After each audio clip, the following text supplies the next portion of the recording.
Okay, so today, first session, sight, sunlight, shadows, overshadowing and form generation. But before we move into the session, I just want to have a bit of a recap of some of the resources available on MOLE. Okay, so if you go to the MOLE site for this module, and if we go into the assignment details and resources,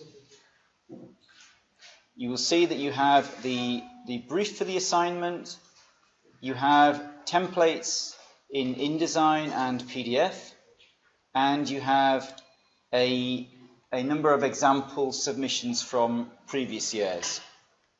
Okay, so I've selected six good examples from last year, so have a good look through those. You'll probably learn quite a lot from looking at the kind of work that was produced last year.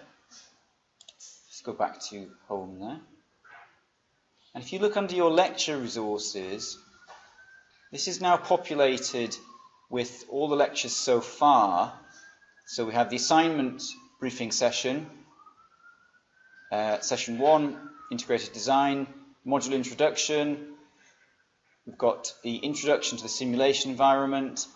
And then we've got number 4, site and context modeling for design and analysis. And these were the two sessions which I had to cancel last week due to illness. So those sessions are now available. Can you not talk, please, while I'm talking? It's really distracting. Thank you. So these two sessions are now available. So you need to watch those. They're quite, I've kept those quite light, so you're not covering a huge amount of content in those sessions, but you should have a full watch of those and start trying the skills that are covered. Then today's session is number 5, and following this we have number 6. And also you have workshop 2, which was again a session which would have been delivered last week, and instead I've given you a recorded session. Okay? Now just because it's a recorded session, it's still part of this course, so you still need to view it. Okay? And I can tell who's viewed it and who hasn't viewed it. Alright, so MOLE does tell me if you've not accessed it, I will know. So you must do that. Okay, let's go back home. Also, what you will find under each of the sessions, there will be resource files provided. So when you look, just scroll down at the bottom there, we have resource files, and in this instance it's simply this is just a street view map. For other sessions there will be Revit files, there will be example outputs from Revit. Okay, so generally as we go through the course I'm providing you with Revit files. Okay? And I'll explain in the sessions when and how you should be using those. Okay, so that's covered that. Let's now go straight into Revit. And what we're covering today is, in the first session, really this is our first session where we're actually starting to conduct simulation and analysis. The other sessions were more about kind of getting prepared for this, getting established in the software, starting to learn some tools. And now what we're going to start with is a hugely important aspect for architectural designers, and this is to start to simulate the path of the sun around your site. Now for those of you who are also taking 6843 module, we were looking at the Heliodon last week, which is a physical piece of equipment which simulates the sun around a physical model. And I made reference in that session to the fact that you can also, of course, do this in the computer. So today, in the first session, we're going to look at how you would simulate the path of the sun in the computer. Okay? So, First thing we have, if we just maximize this view here, ZE, zoom extents, and I'm just using the scroll wheel on the mouse there to zoom in a bit. So this is our site, and this Revit file will be made available for you. And all we have here is the basic topographical surface, which I demonstrated in the video last week, and I've just added a few buildings on it. And if I just zoom in a bit there, ZZ to zoom in, we've also got this conceptual building here, and I've coloured that in green just to distinguish it from the existing buildings in white. So it's not an entirely complete model, but it's got some of the key buildings. This one here is the Arts Tower, okay, and that's the Arts Tower forecourt. And the green building, this conceptual building, this is the first instance where we start to see our case study building that we will be simulating and analysing. So if you remember, when we looked at the case study briefing, later on in the module, you will be testing and assessing this building, okay? And this is the first kind of design iteration of that building. And as you can see, it's a sort of 3-story block. It's positioned, if I just change the view there, it's positioned on the Arts Tower forecourt, just sort of down there, okay? And so we're now imagining that we're in a practice situation. We have a design, we have a very initial stage design for our building. And now what we want to do is we want to use the software to, first of all, assess it in terms of sunlight overshadowing.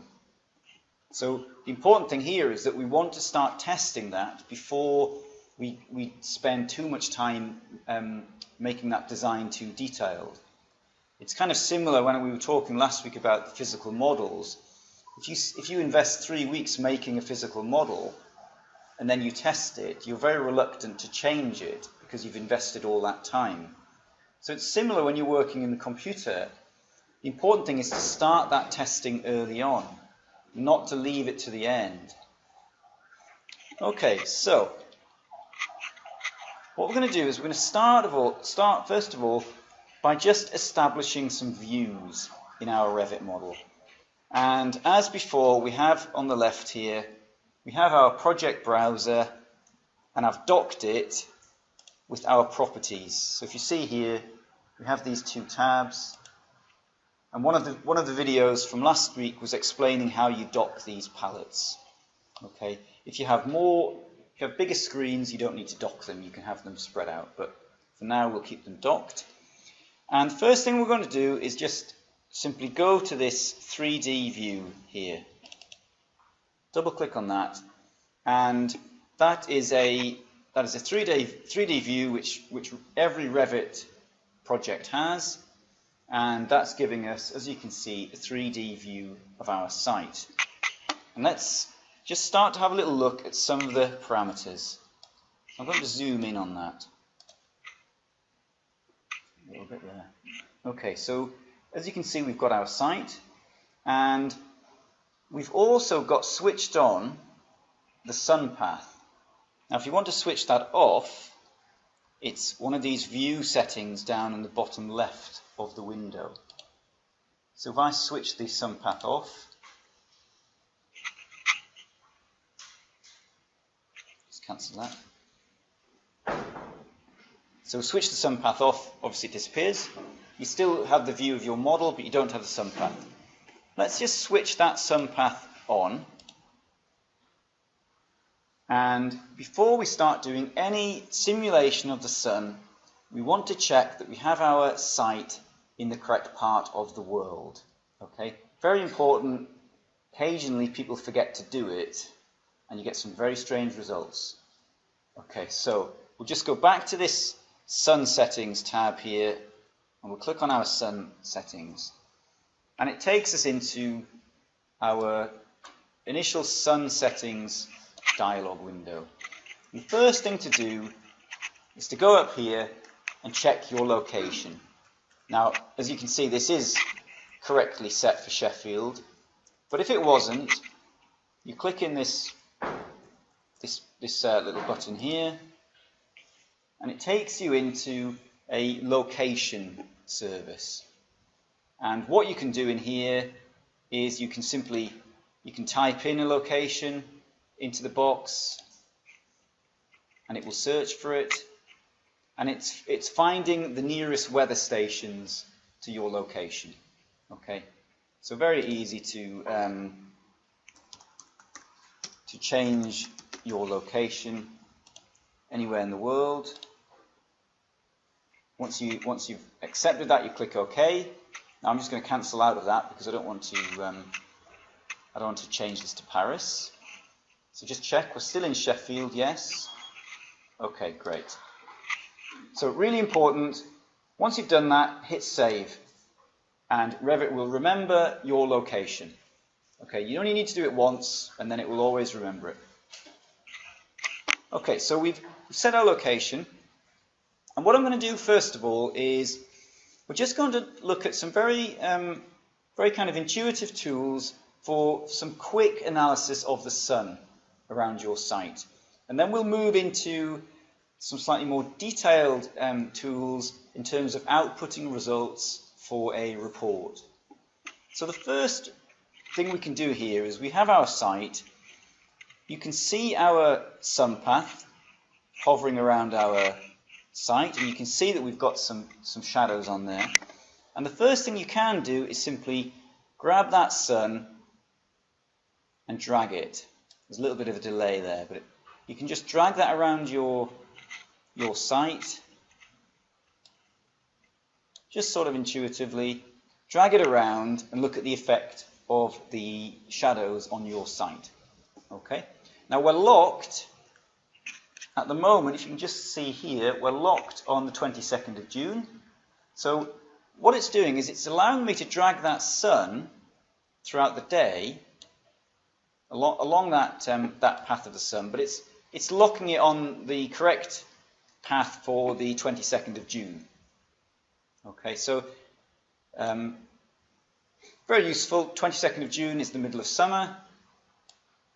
Drag that up there, and you just have a very sort of quick way of dragging the sun about and looking at the impact of your shadows on your site. Okay, just another few tools in terms of viewing this window. If you hold down Shift and use your middle mouse button, it gives you a pan.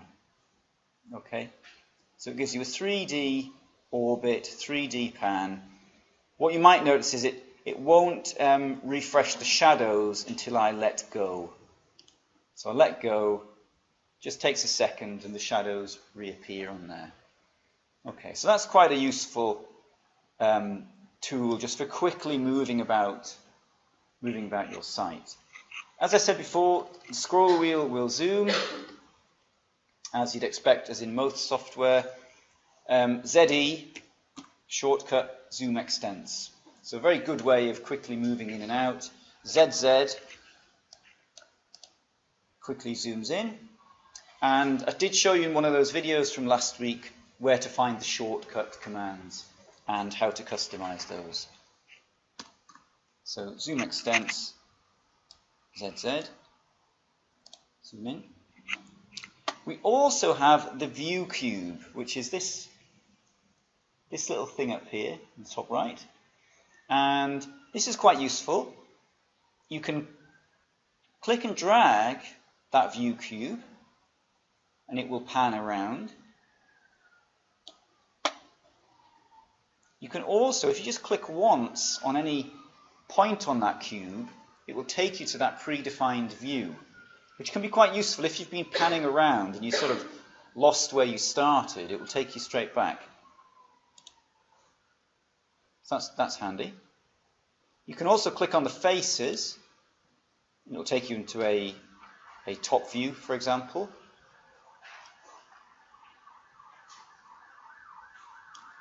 You can click on the click on one of the side faces and it will take you to an elevation.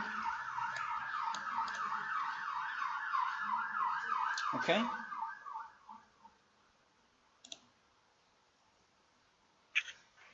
So that's a useful tool, and I suggest you just have a little play about with that. You've also got some tools over on this side. Full navigation wheel, mini navigation wheel. There's some different ways of viewing that navigation tool. Now I'm just going to leave you to play about with those. Okay, they're quite straightforward. Okay, just ZE zoom extents there. If we click on our sun path and we go over to properties, so I clicked on the properties tab down in the bottom left hand corner. You can scale your sun path. So if I put that to 100%, it will just shrink down a bit. I'll put that to 200. It'll just get a bit bigger. If you hit it, you have to hit apply. Okay. Now, thing to bear in mind is that's just a graphical change. Obviously, the sun is so far away from the Earth that we consider the sun's rays to be parallel. Okay. I mean, so it's not. Although when you sort of look on the sun path here, it kind of suggests that the sun is here, just almost within touch. But obviously, it's not. Okay, it's very far away. I'm sure you knew that. Okay, but it just gives you this sort of graphical interface, just to help you kind of navigate around that. Okay, a few other settings in here. If I just zoom in a little bit, and if you click on one of these text boxes, this is the time, you can actually input a specific time, or you can use the little arrows. Okay, and that will move that sun. In this instance, I moved it to 10:15, and it will move it to that precise time. Equally, if you click in the date here, again, it takes you into a sort of calendar, and you can again accurately set the date in there. And it's quite interesting here. If I just going to change my view slightly. If we just do that again and look at the impact on the sun path. I'll go back to middle of June.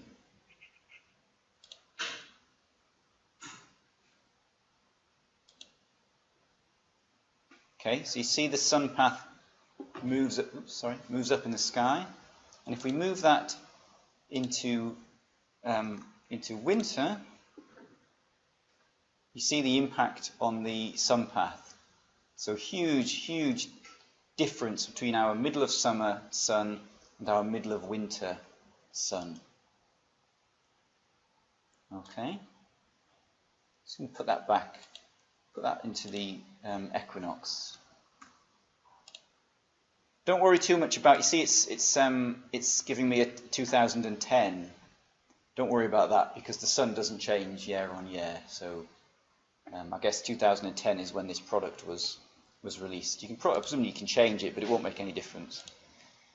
Okay, so that's using the more sort of hands-on, intuitive sun editor, just to play with the sun, move it around, and use that to very quickly get some design iterations, test your model. Now, what you might do is, for example, in the early design stage, you might then say, you might go to your model, you might change it, and so we've made that top of that building higher. Let's just look around,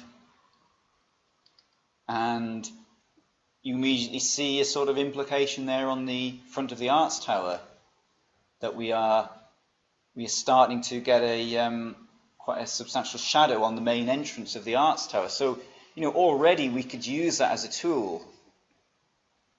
Very early stage. If we're a bit concerned about that, let's drag that sun around.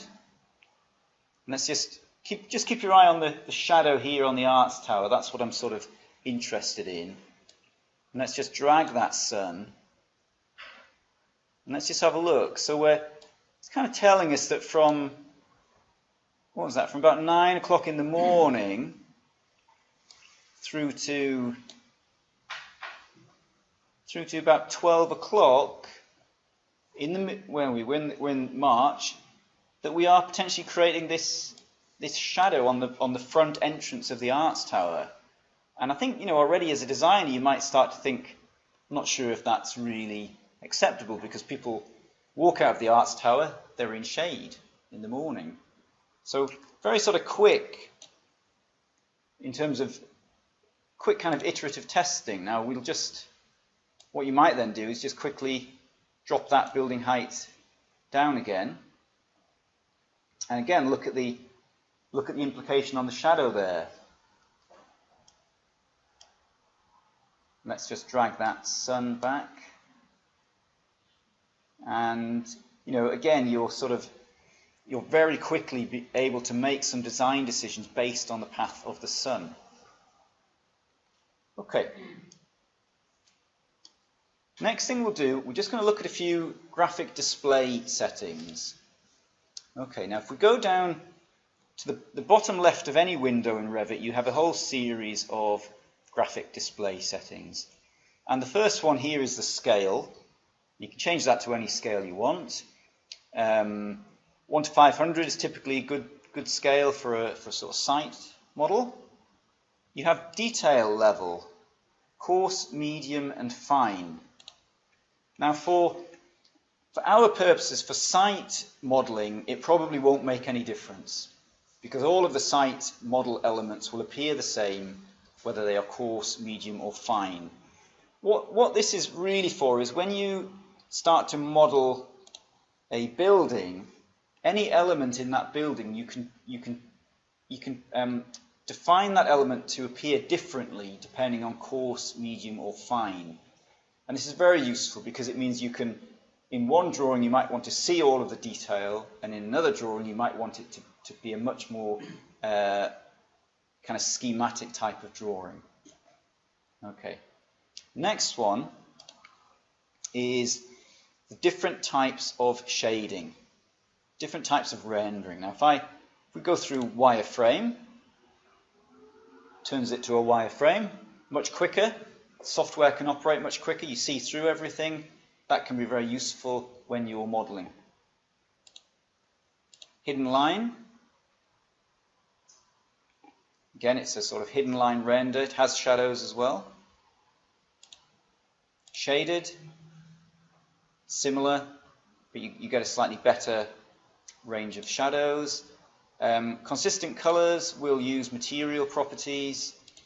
And then we move into realistic and ray trace, which I'm not going to click on those now because that will start to render this view, and we're not interested in that at the moment. Okay, if we also go there to graphic display options, just drag that into the middle, we have a whole range of other options. So we've got the wireframe, hidden line, shaded as before. We've got show edges. So you can switch the edges off, switch the edges on. You can play around with the transparency of those edges. You can play around with the way those edges appear. Okay. Go into shadows. You can first of all tell it whether to cast shadows or not. So if we switch shadows off, there are no shadows. Put those back on.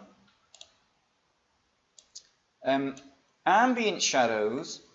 What ambient shadows is doing is it's just giving you a small amount of reflected light.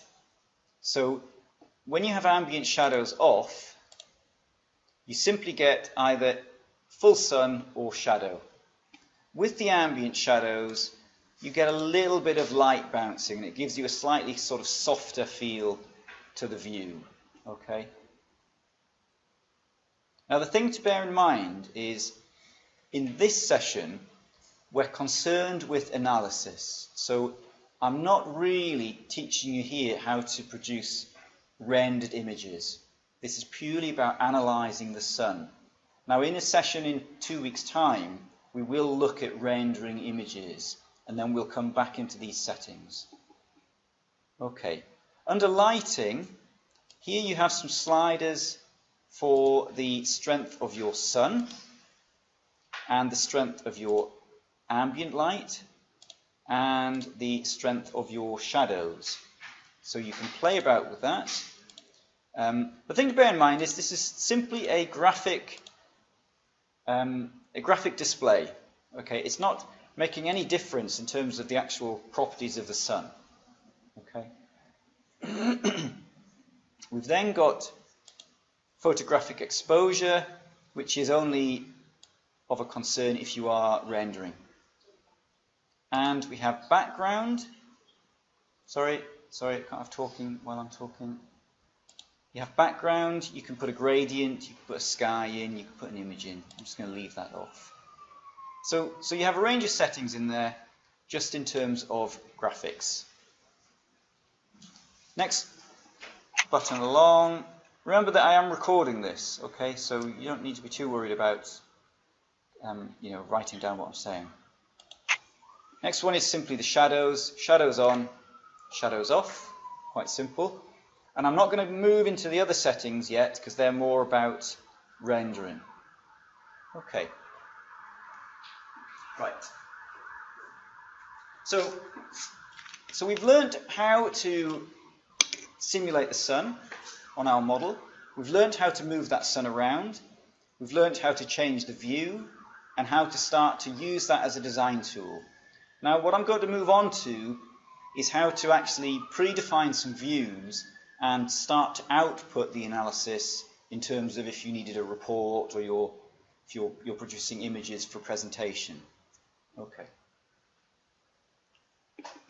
So what I'm going to do first of all is just show you how to make a perspective view. You might notice the view we have here, which is the default Revit 3D view, is not a perspective view.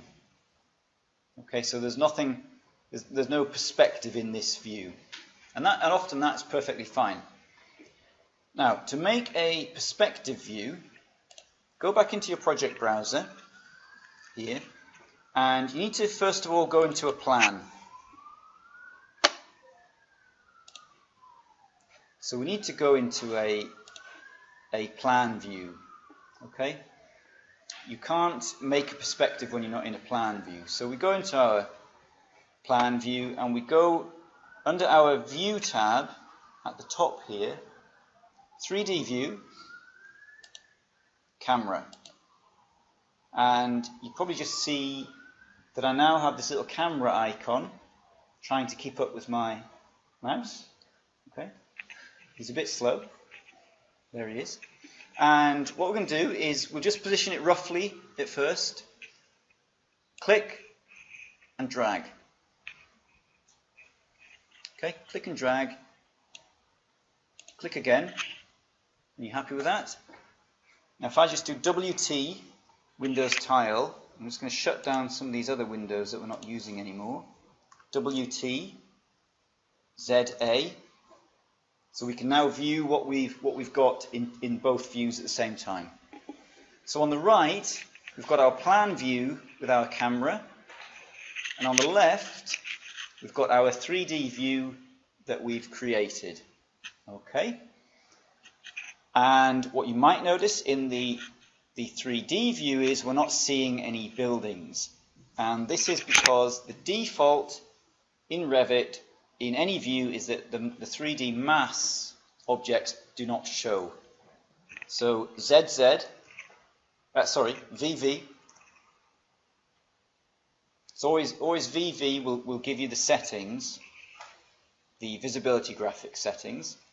And if you just look over here under mass, we are switched off. Switch that on. Okay. And our buildings are appearing again. I'm just going to change that into a shaded view. Just save that. So I've changed that into a shaded view and I'll put the shadows on. Okay, so we've got our perspective. Now, if you go back into your plan view over here, on the right, you can't see your camera anymore.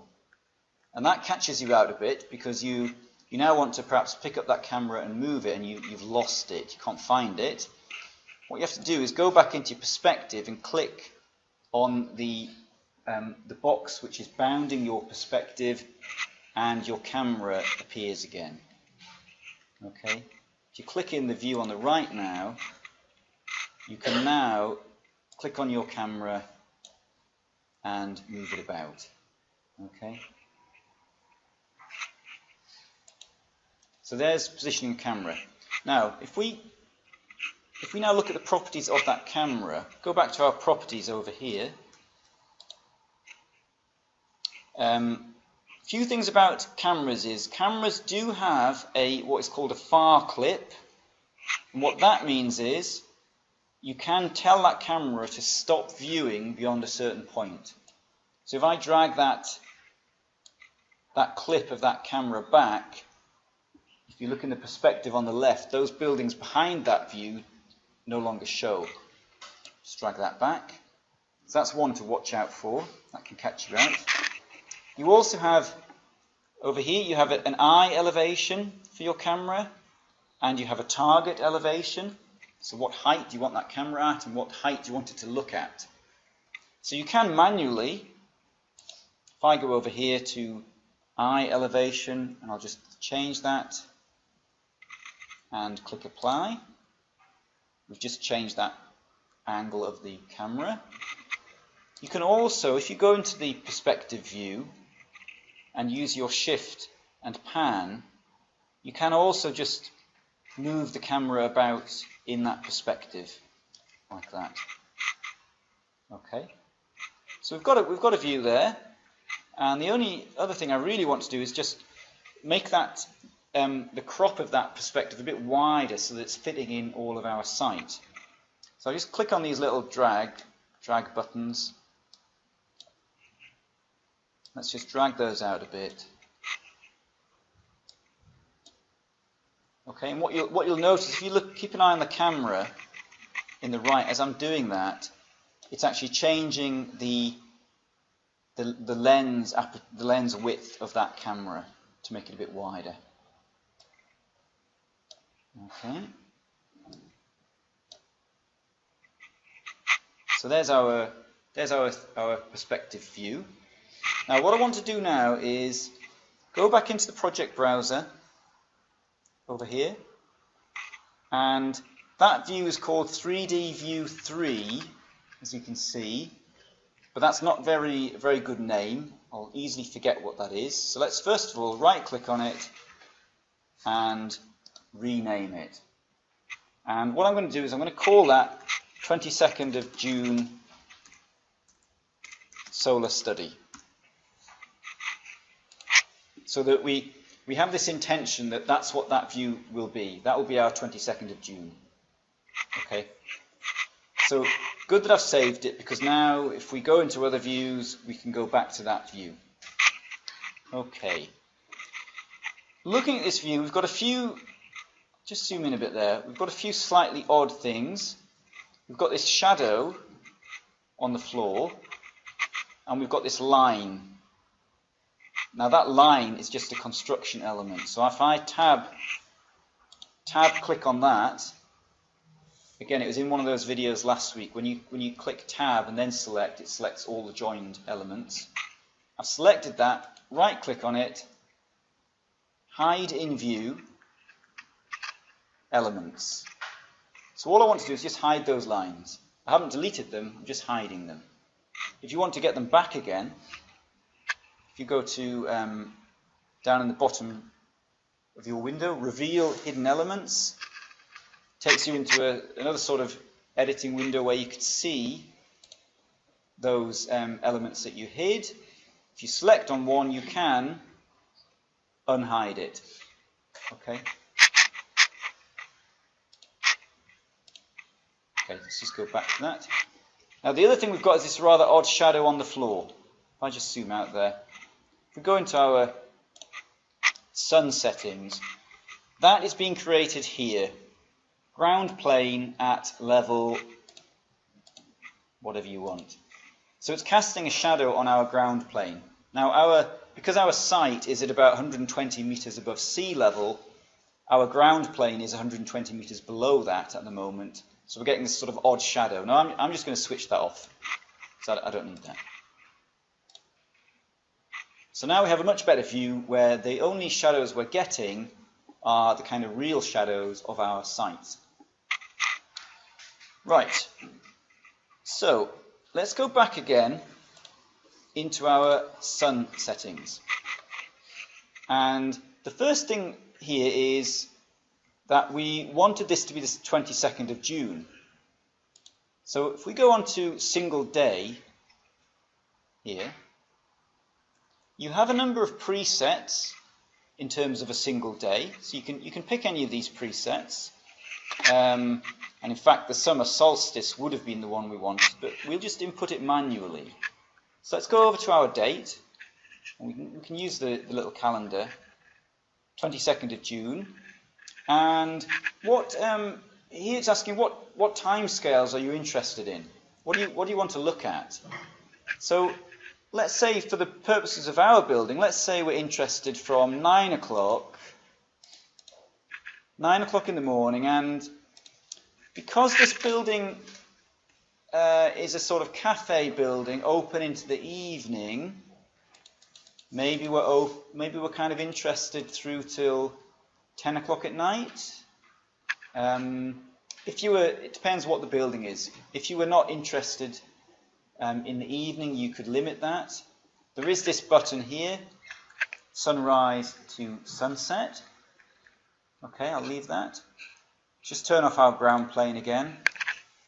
So we've defined that on that particular day, the middle of summer, we want to analyze from 9 o'clock in the morning through to 10 o'clock at night. And the time interval is the frequency that you want to run that simulation. Now, I would have thought every hour would be okay. You may even do it, you may do it more detailed than that, but typically I would say if you're simulating every hour, that's a good frequency.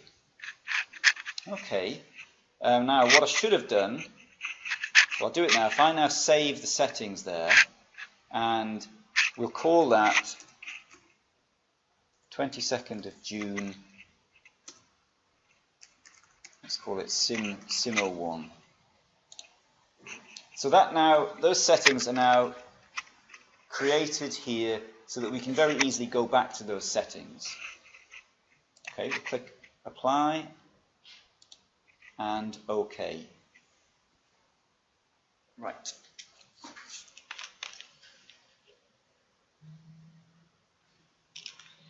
So we're almost ready to start to simulate some results.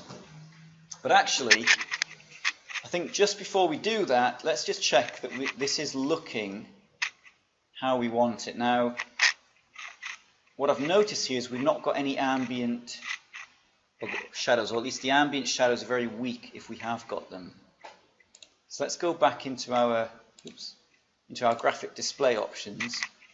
Let's just have a look through our settings here. So let's switch the ambient shadows on. Let's go back into lighting. By default, the ambient light settings are set to 0, so you wouldn't see anything.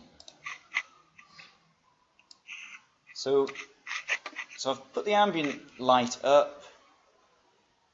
Shadows perhaps a little bit too dark. Let's just put those down a bit. Maybe that's okay. So that's looking more like how we want to see it. Just maximize that.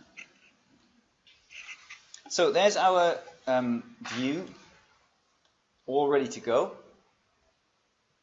Okay, so now let's run the simulation and let's export some results from that. So what we do, I'll just hit save actually first, just to be sure.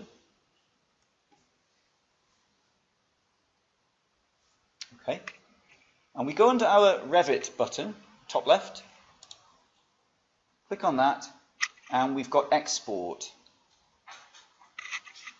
So we've got a number of options, and we need to go down to images and animations.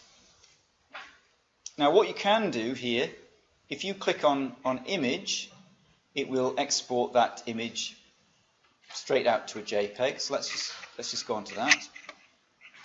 So first of all is just to check where it's putting that file. Let's create a new folder.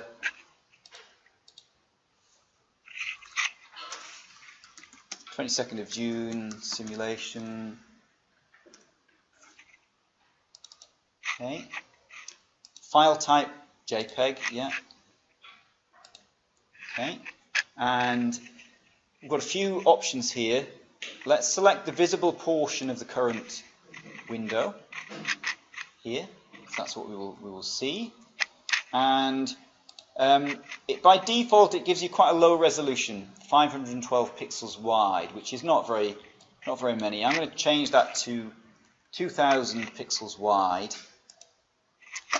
You've got some quality settings for your JPEGs, medium, raster image quality. Again, you can change that, but really that's just defined by how many pixels you've got. Okay, let's click OK on that. And let's go and find it.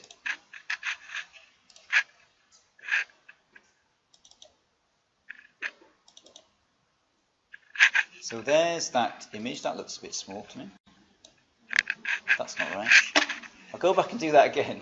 That is not right. You know, it's funny. I was practicing this last night to make sure that I could remember everything. Everything's fine. Everything's great. Always happens. So, export, images and animations, image. Okay, it's putting it there. Okay, yes, replace that. Visible portion. I've accidentally changed it to this zoomed 50%. Let's go back, 2000 pixels. Do you want to replace the existing file? Yes, I do. Now, fingers crossed. Yeah, okay. So we've got a reasonable resolution there. And you could set that resolution higher if you wanted. Okay, that was 2000 pixels wide, which, bearing in mind that in a report, you'd probably be shrinking that to about, that sort of size on the page. Okay, so that was just exporting a single still image. Now, you could in Revit duplicate this view and periodically change that sun. And you could rename, so you could duplicate that view and you could rename it 9 o'clock, rename it 12 o'clock, and change that sun. And that's quite good way of working. But there is a slightly, probably quicker way of doing it, which is if we go back to our export, images and animations, and we click on a solar study this time. Okay. And what this is now going to do is it's going to export all of those hour slots throughout the day that we selected. So let's just have a look. Output length, all frames. So we want everything. Visual style, well, we've already defined that, but it does give you the option of changing the visual style again, but we'll leave it alone. Dimensions, again, let's change our width. Okay, so let's make it a sort of decent size in terms of pixels. And you have this option, include time and date stamp. That's handy because it will put, on each image it will tell you what time of day it is. Okay, click OK. And we now have some options. Now it will, if you let it, it will export this as an AVI. So as a movie file, an image file, a movie file, sorry. Now, I tend to find that not so useful because you obviously can't then put a movie file into a report. Well, you can, but it's not as straightforward. Okay, but you might find that useful. You can play about with that. You have some options. Sorry, those are the options you already have. It does export by default some very large AVI files, but obviously you could then take those into a video editor if you wanted. But what I'm going to do is not do that. I just want to export some JPEGs. So I've selected JPEG again, click Save, and it will now start going through the day. See the sun's moving about, and it's exporting each one of those time frames.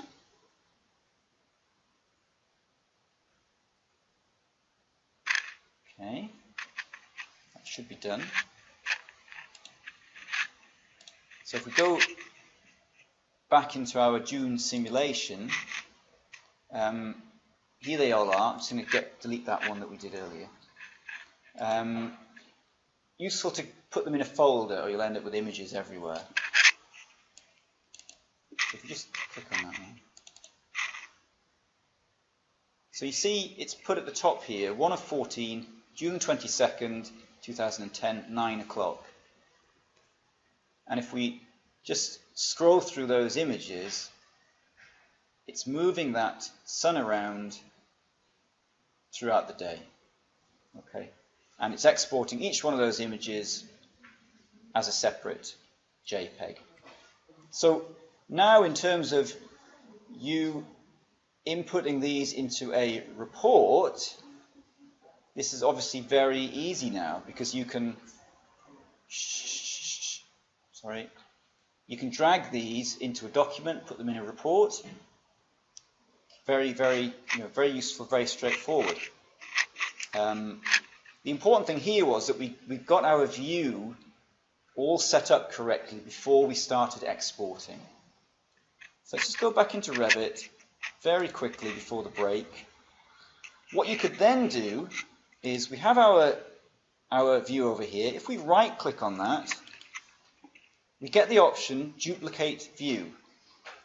And we're having two options, Duplicate or Duplicate with Detailing. The only difference is that Duplicate with Detailing will bring through any annotations. So if you'd added any text, any dimensions, it would also duplicate those.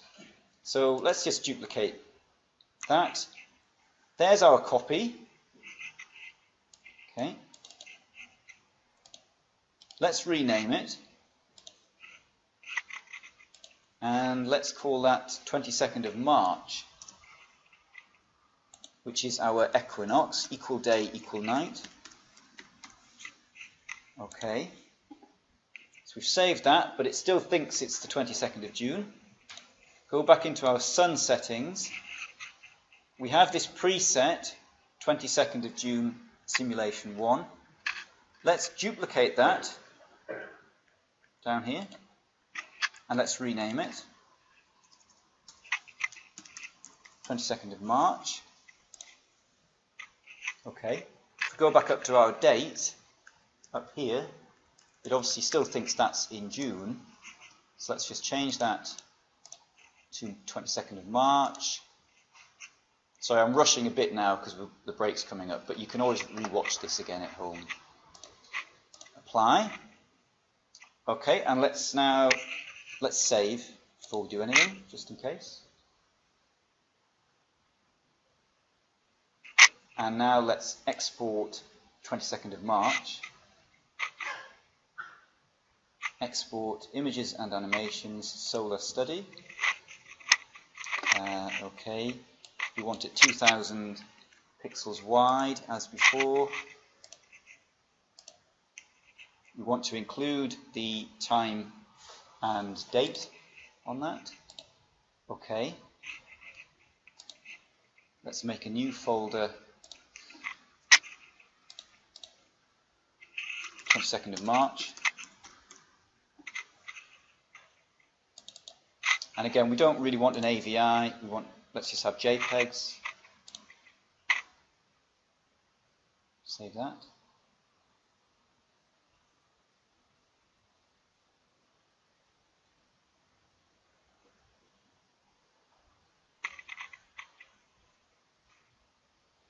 we'd left the same time scale, so it's now still simulating through to 10 o'clock at night.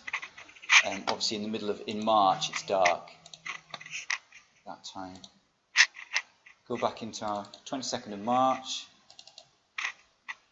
and now you see we have the correct time, 22nd of March, and again as we move through our day, that sun moves around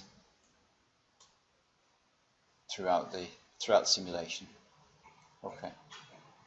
I mean, what I find quite useful as well, when you look at if you watch the InDesign tutorial, because it's very easy if you're using InDesign and you're inserting these images, it's very easy to crop off this text. So if that text, if you don't want that to appear in your report, you can just crop that off quite easily.